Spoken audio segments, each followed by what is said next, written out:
Maties Palau-Ferrer, com molts dels pintors de la seva generació, van tenir l'oportunitat d'ampliar els seus estudis i de viure al París després de la Guerra Civil aquí, en plena dictadura, i això va representar per ells una possibilitat extraordinària d'inscriure la seva obra dins la modernitat i d'adquirir un caràcter internacional que va marcar definitivament les seves trajectòries artístiques. En aquest sentit, el Liceu francès va representar una oportunitat i una esperança per molts dels nostres artistes contemporanis i molt significativament d'en Maties Palau-Ferrer.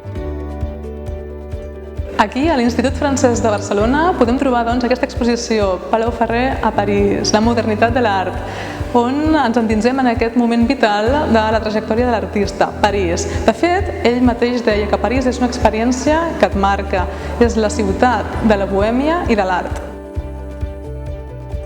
Es un símbolo inmenso porque nos permite formar parte de un círculo, de una vuelta entre Barcelona, París, todo el mundo y volver a Barcelona, al Instituto Francés, donde muchas cosas han empezado. Entonces, muchas gracias por la confianza y realmente muy agradecidos en recibir esta exposición.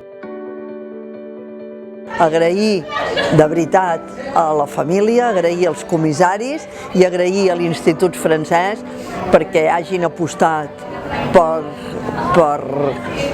Palau-Ferrer i perquè hagin fet possible aquesta exposició. Aquí us trobareu amb la música, els acordionistes i els arlequins, les figures femenines d'ulls ametllats i els galls francesos i parisencs de Palau-Ferrer. Una exposició que podreu veure fins al 24 de juliol.